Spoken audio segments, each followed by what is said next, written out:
let's get right into it. You know, the YSL trial still been going on. You know, I've been following that. It's a super interesting trial to me. Super interesting criminal case as a whole, but the trial is very interesting. We got more like another, it feels like 1,000 objections. Like this has been taking forever because the defense is objecting to everything and the judge is saying no to everything, pretty much overruled. So this week we got more cops being brought into the trial to testify about old crimes that seem to mean nothing. And I realized something I realized as I'm watching this thing is that I think I figured it out.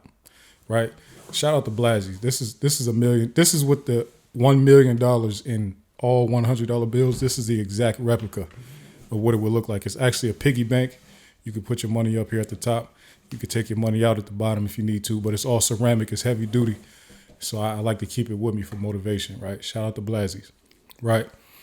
So I think I figured out what's going on and why they keep on bringing up all these frivolous, meaningless cases, especially these cases that they keep bringing up from 10 years ago, 11 years ago, from criminals or from suspects that are not even part of this case.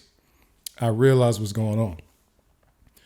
All these minor drug offenses and these minor receiving a stolen property when somebody gets caught with a gun that was stolen, they're bringing it up because they're going to bring those people in that got convicted of those crimes.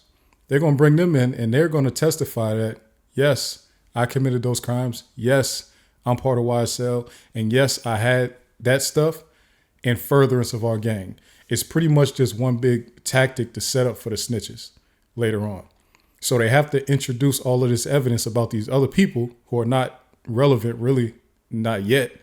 They have to bring all this stuff in and they have to, what has been said more times than I ever heard in a criminal case, lay some foundation, as the judge keeps on telling them. They've been laying all of this foundation so that when they bring these people in to testify against Young Thug and YSL, they're going to say, yes, I had that gun. Yes, I was using it to protect our territory from rival gangs. And these are my crimes. And this is how I furthered the gang with those stolen guns that mean nothing to anybody else, but they're about to mean something. So I figured it out. I see where they're going. I see why the prosecution is so persistent and consistent when it comes to continuously bringing these people in to talk about what seems like nothing. 2 grams of weed, 8 grams of weed, 20 grams of bath salt.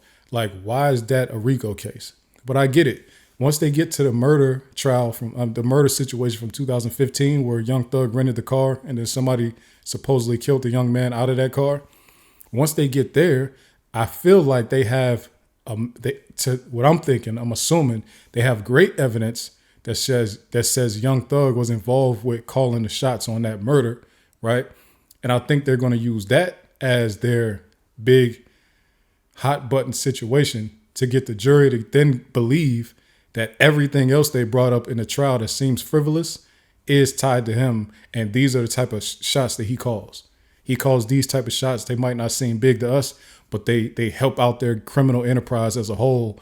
And all of these people use this weaponry. And just in case they have to go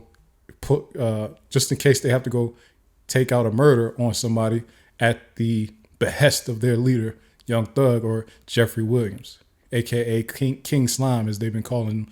Some people call him in that whole case, right? So I get it now. It's just a matter of, will the jury go for it? Is the jury going to go for it?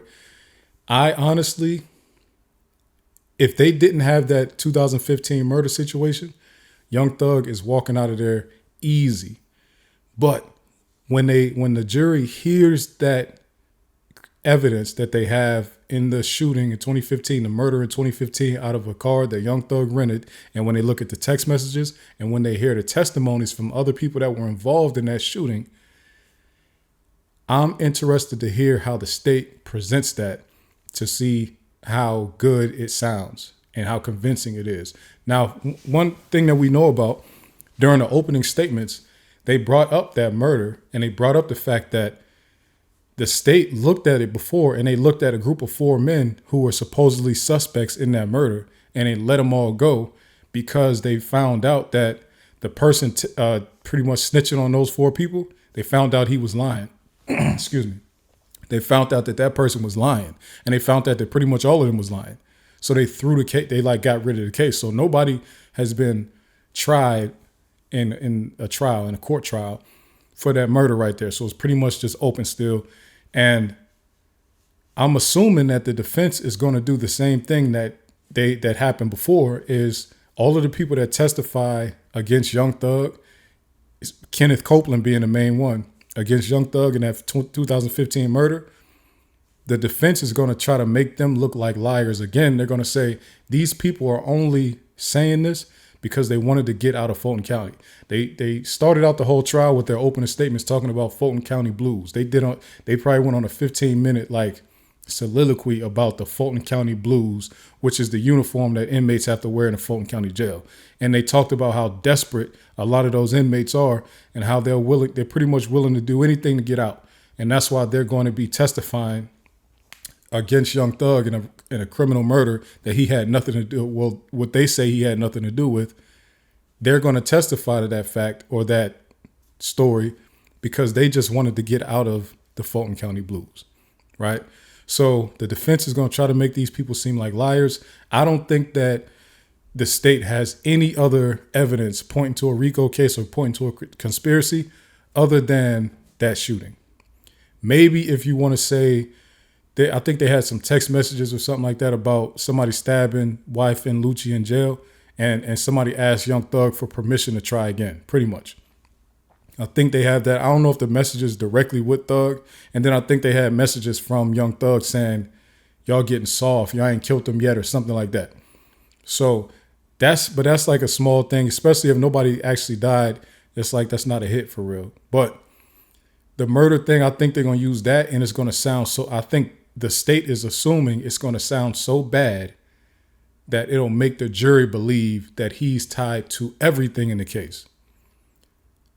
That's my assumption as to what they're doing. So anybody who's been paying attention, anybody's been watching this trial on Law and Crime, the YouTube channel, you hear all of these lawyers also saying the same thing I'm saying, which is none of this stuff is connected to this RICO case. And they're all confused as to how they're going to tie it in and make it a RICO. And I think I cracked the code. So everybody stay tuned to that. We'll see if I'm right or wrong. I could be wrong. Who cares? But I think I'm right about that. I think that's what they're going to do.